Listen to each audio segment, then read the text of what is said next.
comenzamos con una nueva serie en el libro de Lamentaciones. Y yo quisiera que me acompañaran ahí en sus Biblias. Lamentaciones capítulo 1, verso 1 al verso 11. Queremos meditar precisamente en lo que esta introducción nos mostraba. ¿Ok? Lamentaciones capítulo 1, verso 1 al verso 11. Y dice la palabra del Señor: ¿cómo yace solitaria la ciudad de tanta gente? Se ha vuelto como una viuda, la grande entre las naciones. La princesa entre las provincias se ha convertido en tributaria. Llora amargamente en la noche y le corren las lágrimas por sus mejillas.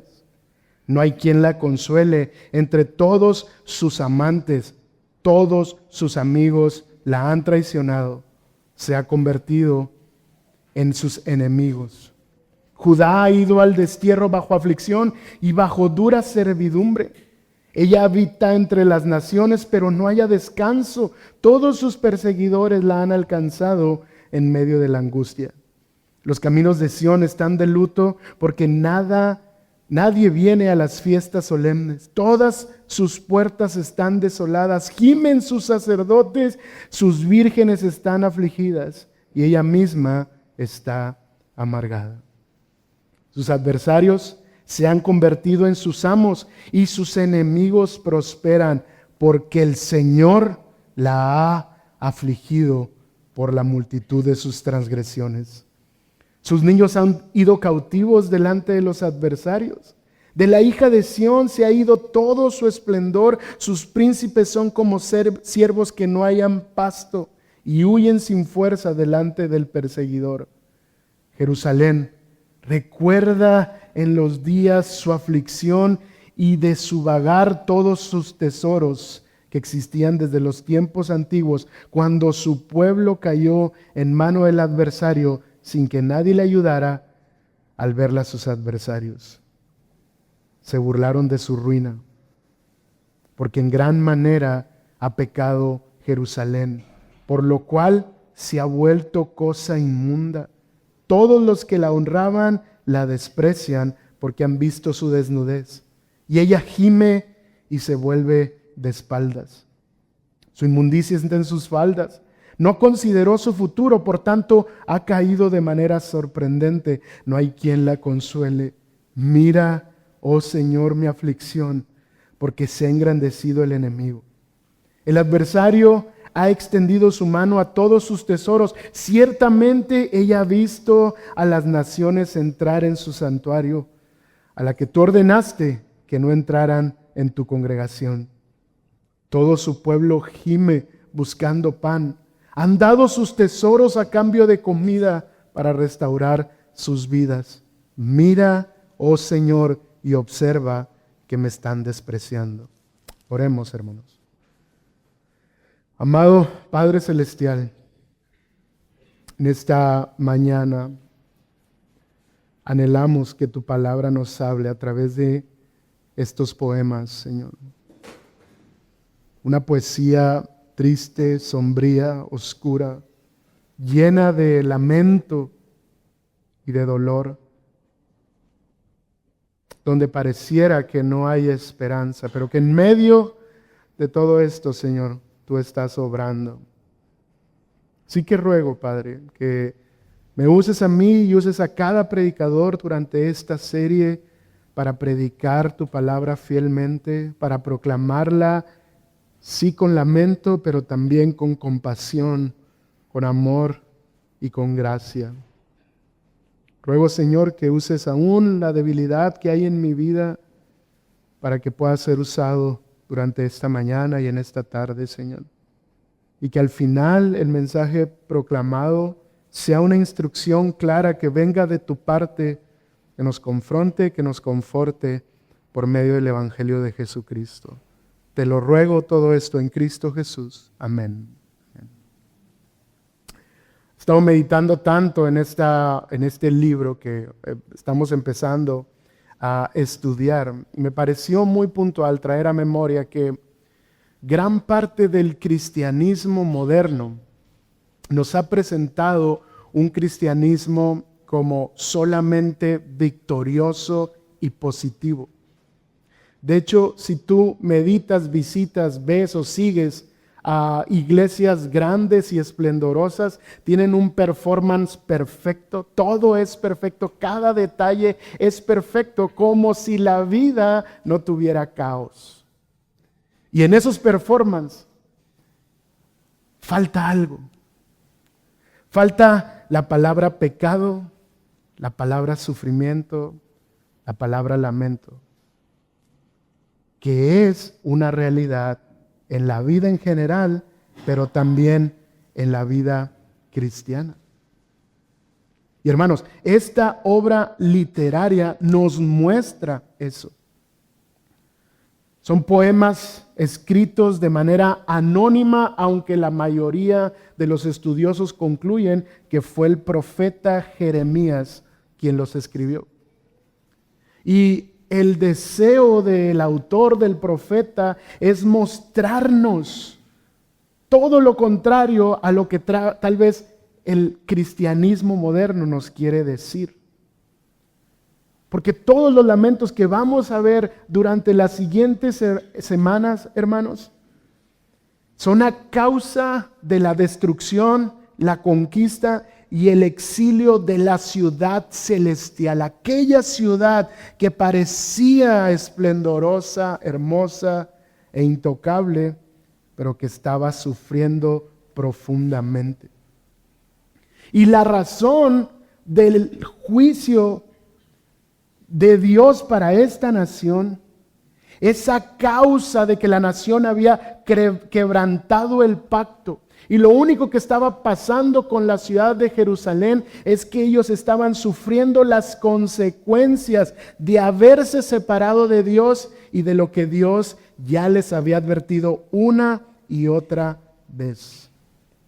Hermanos, estos lamentos quedan plasmados en la Escritura como palabra de Dios, no solo para recordar y advertir a una nación, sino que son palabra de Dios para nosotros.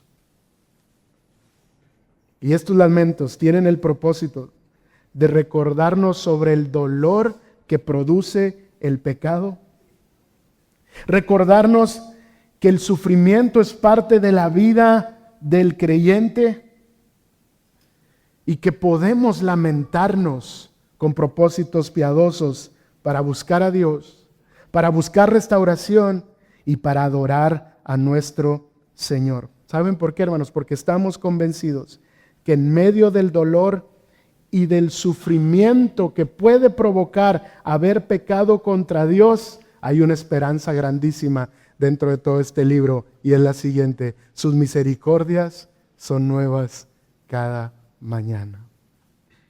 Así que lo que yo te quiero predicar específicamente en la porción que me toca compartir a mí es lo siguiente: el juicio por el pecado produce aflicción.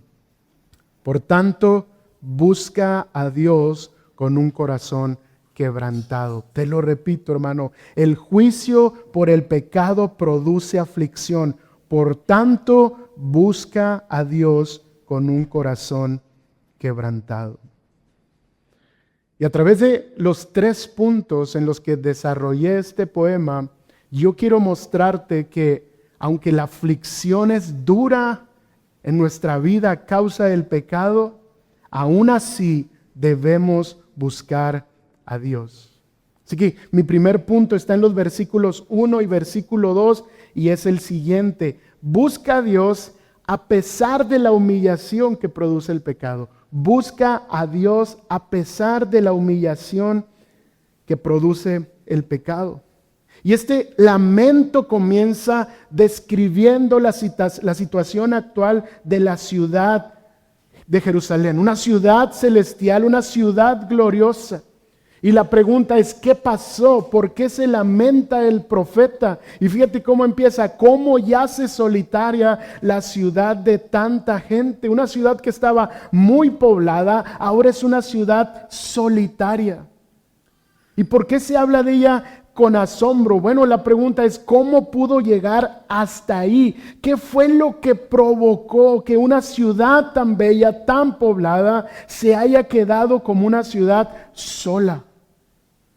¿Qué pasó con esa ciudad que no solo su pueblo estaba ahí, sino que venían de otras naciones a conocer a Dios, a ver el templo, a asombrarse por lo que Dios estaba haciendo?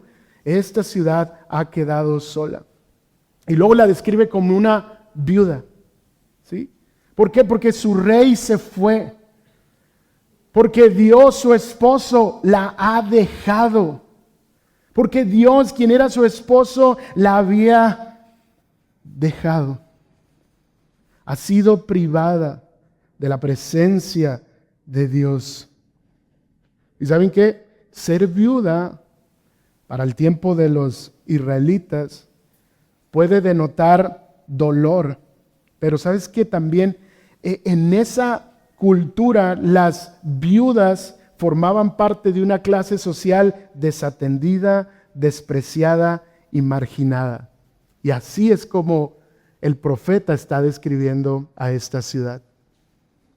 Marginada, despreciada y desatendida. Una ciudad que parecía tenía todo, ahora, fíjate lo que dice al final del verso 1, se ha convertido en tributaria. ¿Qué significa eso? Bueno, que ahora esta ciudad estaba sometida bajo otro pueblo, bajo otra nación. Esta ciudad que era muy temida y respetada y obedecida por otros. De hecho, otras naciones venían a ver la sabiduría de Salomón y asombrarse de todo lo que esta nación tenía. Ahora esta nación es la que está esclavizada, paga tributo a otras naciones.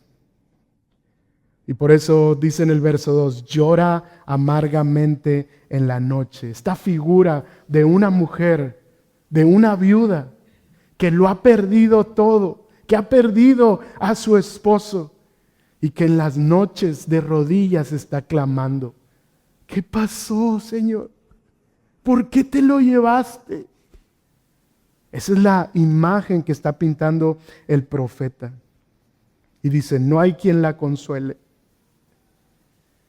Aunque ella busca entre sus amantes, entre los ídolos por los cuales se desvió, en aquellas cosas que habían cautivado a la nación fuera de Dios, ya no hay quien la consuele.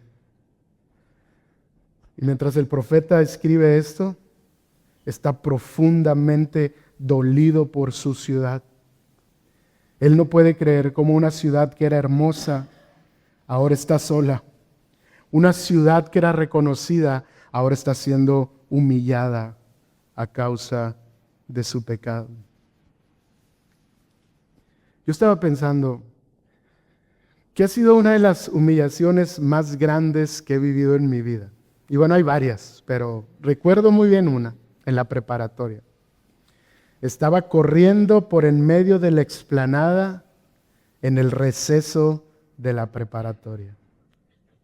Me tropecé y casualmente caí enfrente del grupito más popular de toda la escuela. ¿Sí? Ese grupo al que quieres pertenecer. ¿Saben qué pasó? No solo el resto del día, sino la siguiente semana, el siguiente mes y hasta que terminé la prepa. Ahí va el que se tropezó, ¿no? Y después de que te caes, te levantas, sonríes. Y eso es más humillante porque tienes que hacer como que no te dolió y como que no te pasó nada. Pero llegas al baño y ¡oh! Y ¿saben qué, hermanos? Ese tipo de humillación a veces uno no la puede evitar. Te tropezaste y ya no hay más. Pero hay un tipo de humillación que sí se puede evitar porque esta proviene de haber pecado deliberadamente contra Dios y contra tu prójimo. Hay una humillación que no es causada por las circunstancias, sino por haber desobedecido voluntariamente la palabra de Dios. Y este pecado trae consigo un sinfín de consecuencias que, como Jerusalén, te hacen sentir solo, alejado, aislado. Porque eso lo produce el pecado, hermanos. El pecado tiene la capacidad de llevarte a la soledad. Y aunque puedes estar rodeado de amigos y familia, el sentimiento de la soledad no se va a causa de tu pecado. Y si no te apartas de ese pecado, no solo hay un sentimiento de humillación y de soledad, sino que vemos en el texto que esta ciudad que se enseñoreaba, ahora está esclavizada, porque eso es lo que hace el pecado. Si tú no te apartas de él, si sigues practicándolo, el pecado comienza a esclavizarte al punto que se convierte en una espiral sin salida. Y tal vez has dicho cosas como estas: bueno, ya pequé, ya estoy aquí, ya no vale la pena luchar, así que mejor me dejo morir.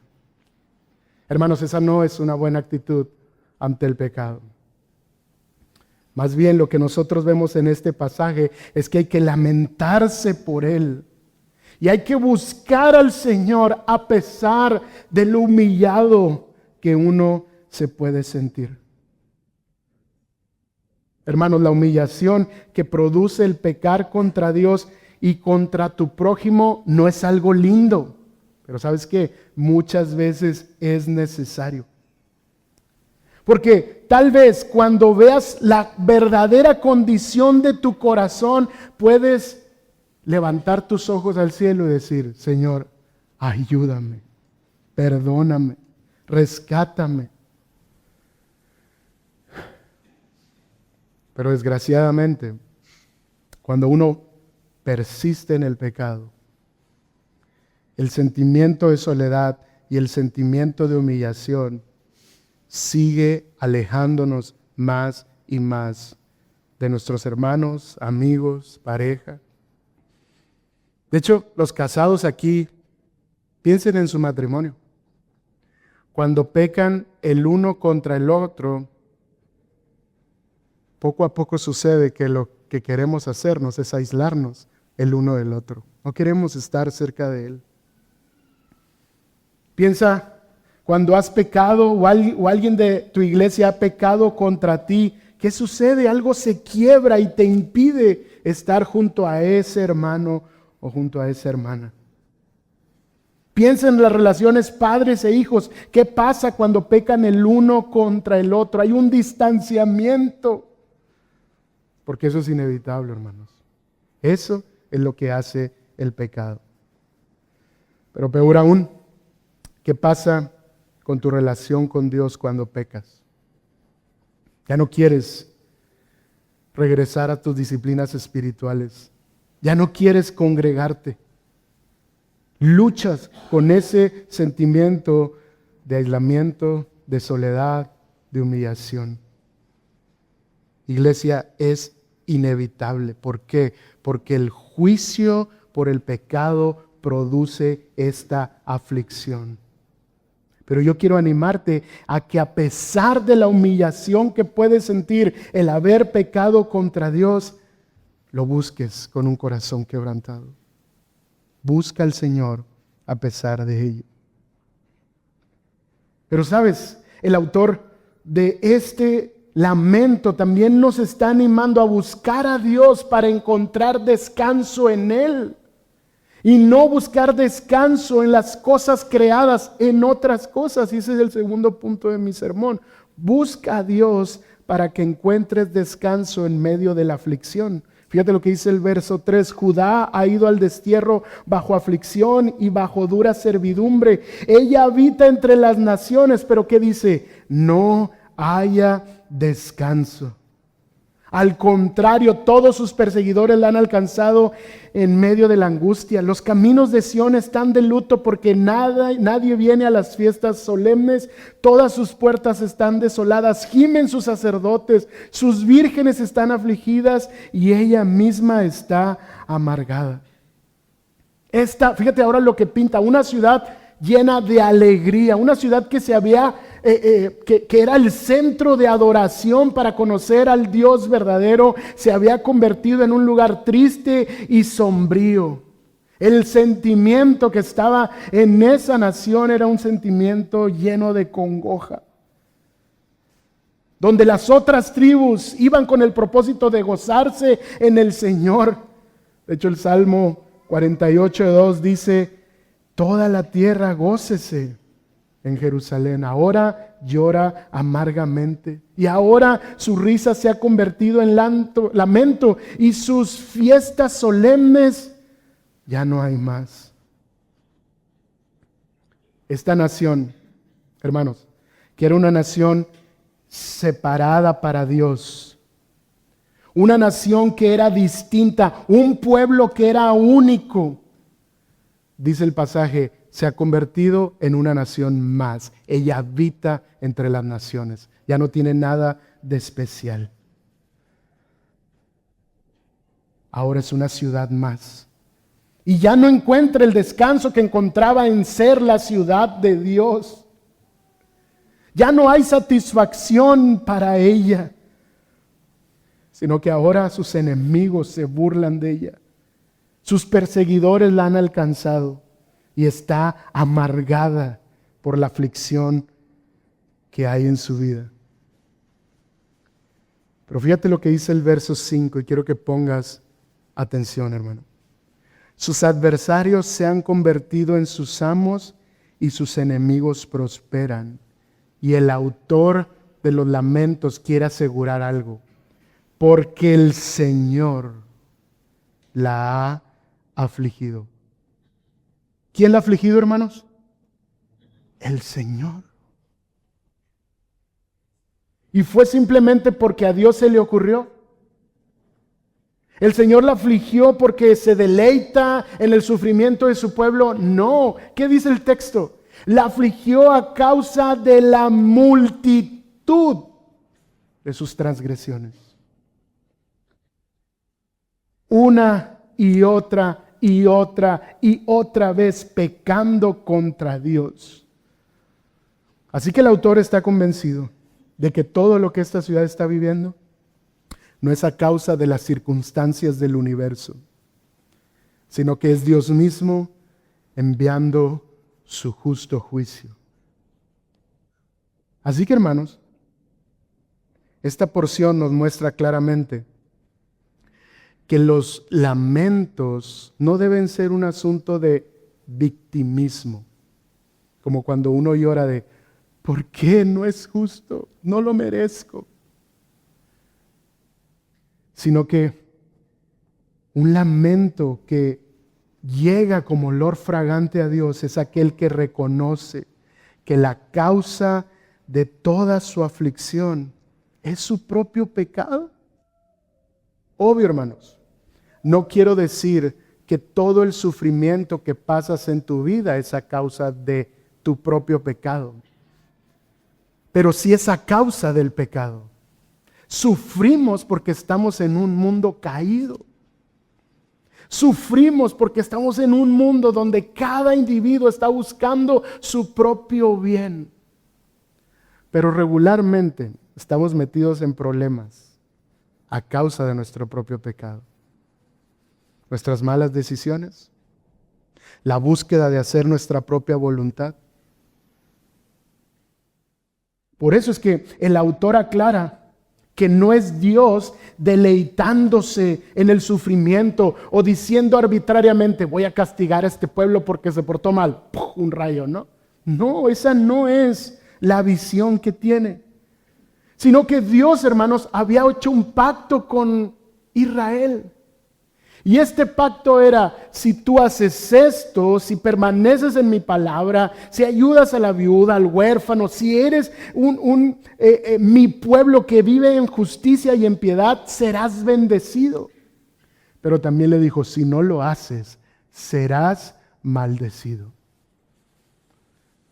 Y la maldición o el castigo o el juicio más terrible que estaba anunciado para Israel era que iba a ser exiliado, que se le iban a quitar sus tierras, que sus familias iban a ser vendidas y tratadas por otras naciones. Más adelante lo vamos a ver más claramente. Pero el asunto con Israel, hermanos, es que ellos quebrantaron el pacto no una vez, no dos veces, sino que Dios les envió profetas una y otra vez. Y tenemos lleno de oráculos diciéndoles: Israel, vuelve a Dios, arrepiéntete. A Israel no le importaba.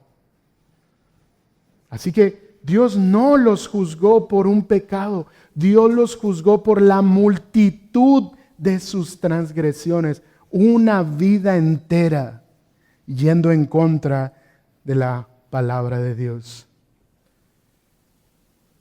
Así que, hermano, aunque no todos los sufrimientos y la aflicción es a causa de nuestro propio pecado, tú debes saber esta verdad. Todo lo que pasa en nuestra vida, si somos hijos de Dios y si somos su pueblo, está soberanamente dirigido por Él. Y podemos confiar en eso, aun cuando el sufrimiento y la aflicción no sea causa de nuestro propio pecado. Pero también quiero dejar claro esto. Las advertencias de la palabra son reales. Y tú debes recordar en todo tiempo que la paga del pecado es, no los oigo, la paga del pecado es muerte. ¿Eso qué nos está diciendo la Biblia? Que no podemos tomar a la ligera pecar contra Dios, hermanos. No podemos tomar a la ligera el pecar contra Dios, porque la paga del pecado siempre será la muerte. Así que lo que quiero preguntarte en esta mañana es lo siguiente. Ante una advertencia como esa, ¿qué haces cuando la tentación viene a tu vida? Si la paga del pecado es muerte y la tentación está ahí frente a ti, ofreciéndote algo, ¿qué haces, hermano? Bueno, te voy a decir lo que hacía Israel. A pesar de que Dios les advirtió una y otra vez, Israel decidió desobedecer a Dios voluntariamente para perseguir sus propios deseos. Y esta es una gran advertencia para nosotros, porque si somos hijos de Dios, si hemos nacido de nuevo, si entendemos el peso del pecado, hermanos, ese no puede ser nuestro caso. Debemos de ver el pecado como una cosa terrible. Debemos ver el pecado como Dios lo ve, como algo que Él aborrece. Debemos de ver el pecado como algo que no debe ser parte de nuestra vida. Y ojo, hermanos, todos somos pecadores y todos pecamos, pero aquí estamos hablando de la multitud de sus transgresiones. Alguien que voluntariamente, sabiendo que no debe ir por ese camino, lo escoge una y otra vez, sin importarle. Y la razón, o una de las razones principales de por qué, aún sabiendo estas advertencias, cedemos ante el pecado, es porque el pecado, hermanos, siempre nos va a ofrecer más de lo que realmente nos va a dar. Y algo que el pecado siempre quiere ofrecerte y te va a prometer es descanso. Y esta palabra en el hebreo es una palabra preciosa porque tiene la connotación, más que encontrar descanso físico, es un descanso para el alma. Algo que traiga una verdadera paz, una quietud en mis pensamientos, en mis emociones. ¿Y sabes qué? Cuando Israel buscaba ese descanso, no lo encontraba por ningún lado. De la misma manera, hermanos, si nosotros queremos buscar el descanso en el pecado, no lo vamos a encontrar. Nos va a dar una píldora, nos va a dar una probadita, pero no va a dar el descanso realmente a nuestra alma. No sé si te ha pasado que has pasado por un tiempo prolongado al aire libre, como estar parado por mucho tiempo y el sol dándote en la cabeza. ¿Te ha pasado? Y luego como que ya fueron demasiadas horas en esa situación y empiezas a buscar un arbolito. ¿Dónde habrá un arbolito? No importa qué tamaño sea, necesito sombra. ¿Sí? O estás buscando dónde sentarte y de repente encuentras la piedra más incómoda y te sientas y que dices, ah. Y muchas veces, hermanos, así queremos encontrar el descanso en el pecado. No nos importa que eso ofenda a Dios, mientras me haga descansar, mientras me sienta cómodo. Hermanos, el único lugar de refugio, el único lugar seguro no está en el pecado, no está en satisfacer tus propios deseos. Ahí no vas a encontrar realmente el descanso que necesita tu alma. Es en Dios y solo en Dios. El pecado se va a presentar a ti como un lugar donde vas a encontrar calma, paz, satisfacción, felicidad, agrado. El pecado se va a presentar a ti como un lugar de reposo, pero hermanos, quiero recordarles una vez más que el pecado nunca te dará lo que solo Dios puede darte. Por lo tanto, lo único que te hará encontrar descanso, aún a causa de haber pecado contra Dios, es Dios mismo. Búscalo a Él con un corazón quebrantado. Ven a Cristo, hermano. Clama a Él. Y si tú estás aquí y no eres un creyente, si es la primera vez que escuchas acerca de que tu pecado te está destruyendo y Dios está hablando a tu vida, hermano, ven a Cristo, amigo, acércate a Jesús. Arrepiéntete de tus pecados, deja esa práctica pecaminosa. Clama por el perdón de tus pecados y el Señor te ofrecerá el perdón. Y aquellos que ya somos creyentes, pero que hemos cedido ante el pecado voluntariamente, hoy, hermano, te quiero invitar, ven al Señor con un corazón quebrantado, porque Él es el único que puede traer un verdadero descanso a tu alma. Hermanos, la aflicción que produce el pecado es terrible, pero es más terrible buscar la solución fuera de Cristo. Así que busca al Señor con un corazón quebrantado, a pesar de la aflicción que puedes estar experimentando. Y la última parte de este pasaje, versículo 6 al versículo 11, yo la titulé, Busca a Dios aun cuando te sientes inmundo y avergonzado. Busca a Dios aun cuando te sientes inmundo y avergonzado. Fíjate lo que dice el verso 6. De la hija de Sión se ha ido todo su esplendor. Ahora sus príncipes son como siervos que no hayan pasto y huyen sin fuerzas delante de su perseguidor. Jerusalén recuerda en los días de su aflicción y de su vagar todos sus tesoros que existían desde los tiempos antiguos, cuando su pueblo cayó en mano del adversario sin que nadie le ayudara al ver sus adversarios.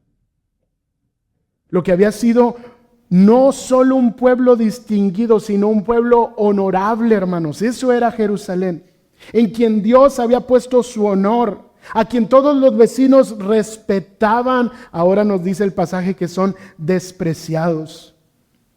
Todos los que la honraban, ahora la desprecian. Todos los que procuraban una alianza con ella, ahora no la valoran. Todos los que la halagaban cuando disfrutaban de pompa y prosperidad, ahora la desprecian porque vieron su vergüenza.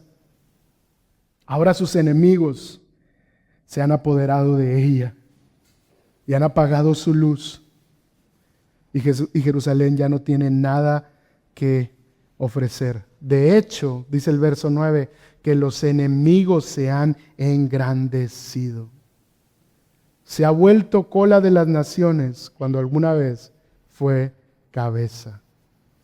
Tremendo el juicio de Dios. ¿Y saben cuál en gran parte fue la ruina de Jerusalén? Fíjense lo que dice el verso 9, hermanos. Su inmundicia está en sus faldas. ¿Por qué? Porque no consideró su futuro. Ella estaba tan confiada del pacto del pasado y de su prosperidad del presente, que decía, va a ser igual después, no me apuro. Si aunque vivimos así, si aunque hemos desechado a Dios, si aunque hemos pecado contra Él, seguimos siendo prósperos y una nación preciosa, ¿por qué me preocuparía el futuro? Tenían una actitud equivocada. Habían olvidado el pacto. Creyeron que podían abandonarlo y seguir siendo esplendorosa. Pero ¿saben qué pasó? Ahora era cosa inmunda. Y la inmundicia se debe, según el texto, a que el lugar sagrado, el templo de Dios, ahora estaba siendo profanado por sus enemigos. Lo que hacía a Israel una ciudad celestial y espiritualmente bella, ahora se había convertido en la burla aún religiosa. Fíjese lo que dice el verso 10. El adversario ha extendido su mano a todos sus tesoros. Ciertamente ella ha visto a las naciones entrar ¿en dónde? En su santuario. Y dice el autor, a los que tú ordenaste que no entrara. Hermanos, en ese santuario ni siquiera podía entrar todo el pueblo de Israel. Había secciones donde era exclusivamente para los sacerdotes. ¿Y sabes qué estaba pasando? Las naciones paganas estaban entrando ahí para saquear todos los tesoros. Imagínate la aberración que era para la nación. Y por eso dice el profeta, inmunda es ahora. Porque lo más sagrado que tenía ahora ha sido profanado. Y por si fuera poco, el verso 11 dice que no tenían ni para comer. Buscaban pan. Entregaron todo lo que tenían por comida. Y termina el profeta con un lamento sumamente triste, hermanos. Mira, oh Señor, y observa que me están despreciando. El profeta clamando al Señor, Señor, mira a tu nación, mírala, haz algo. Está siendo despreciada. Hermanos, mi deseo, y estoy seguro que el de el profeta también, es que todos y cada uno de nosotros podamos ver las consecuencias tan terribles que tiene pecar contra Dios. Consecuencias que tal vez no estamos presupuestando en el futuro, pero de las que necesitamos ser conscientes. Mira, vamos a pensar de manera práctica cómo el pecado tiene el poder de quebrar tus relaciones interpersonales. Piensa, hermano. Piensa en cómo el pecado ha afectado tu relación con tus padres, con tus hermanos, con algún familiar. Piénsalo. Piensa en cómo el pecado te ha llevado a gastar tu dinero en cosas que no agradan a Dios. Piensa en cómo el pecado te ha llevado a usar tu tiempo en cosas que no glorifican a Dios y que lo único que te han traído son problemas. Piensa, por ejemplo, los casados, en cómo el pecado ha arruinado la unidad y la armonía de tu hogar, incluso tu propia identidad, y ha lastimado tu corazón. Piensa cuando tu esposo te ha ofendido, cuando tu esposa te ha menospreciado y todo lo que han perdido en una relación que pudiese ser preciosa a causa del pecado. Piensa en cómo el pecado ha dañado tu trabajo. Las veces en que no has querido regresar a tu trabajo a causa de que has pecado contra tu jefe, contra tus amigos. Pero peor aún, hermano, lo terrible del pecado no solo radica en todas las consecuencias que suceden a nuestro alrededor, sino el poder que tiene el pecado para avergonzarnos delante de Dios y hacernos sentir indignos de Él. ¿Te ha pasado? El pecado tiene el poder para avergonzarte delante de tu Creador y decir, no merezco acercarme a Él. Cosa inmunda soy.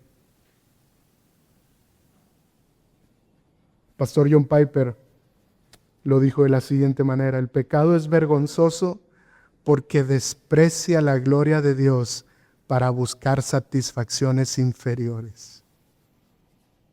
Por eso es vergonzoso, hermanos.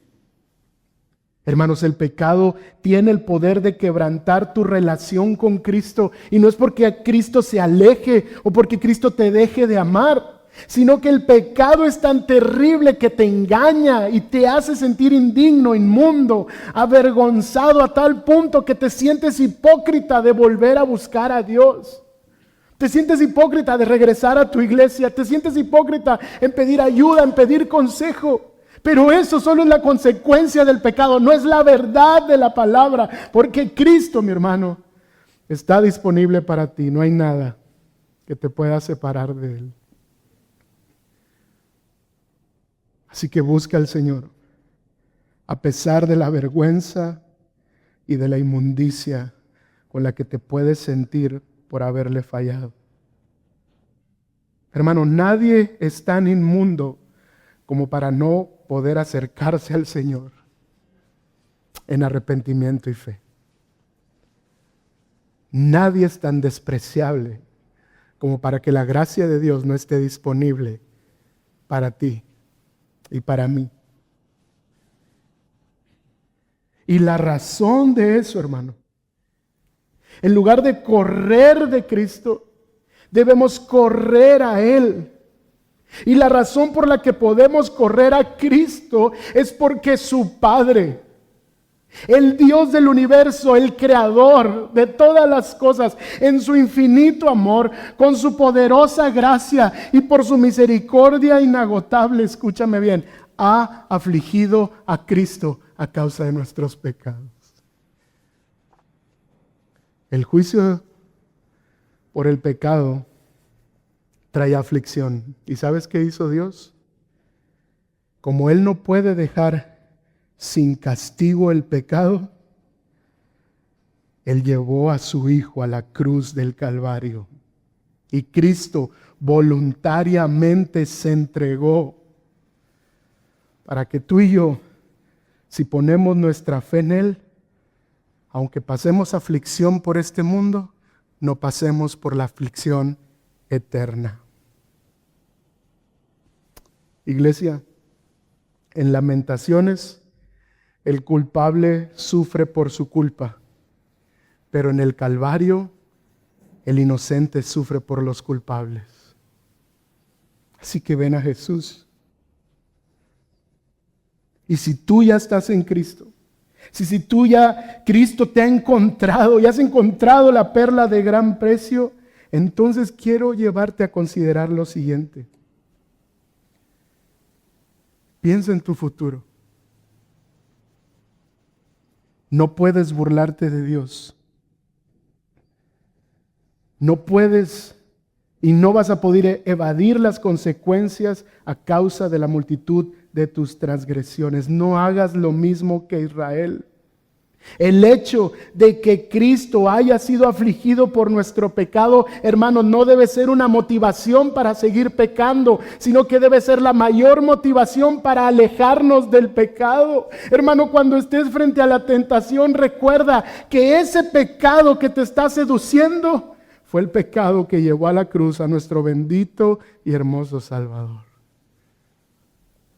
Por lo tanto, si el juicio por el pecado produce aflicción, entonces busquemos a Dios con un corazón quebrantado. Oremos.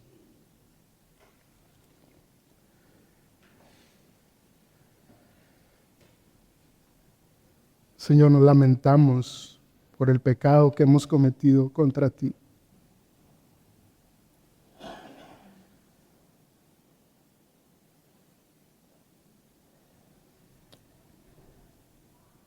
Perdónanos, Señor, porque hemos pecado voluntariamente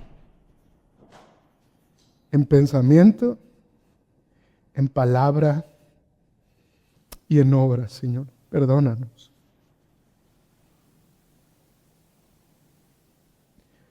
Perdónanos porque no hemos considerado nuestro futuro y nos hemos sentido muy seguros de nuestro presente a pesar de estar pecando deliberadamente. Perdónanos, Señor. No permitas que eso sea un estilo de vida. Que la seguridad que tenemos en Cristo no sea motivo para seguir pecando, sino todo lo contrario. Que la misericordia, la gracia que hemos recibido nos capacite para huir del pecado y buscarte a ti, Señor. Buscarte a ti con un corazón humillado, quebrantado. Ayúdanos, Señor. Líbranos de esta aflicción y guárdanos en tu mano, Señor, para la gloria de tu nombre.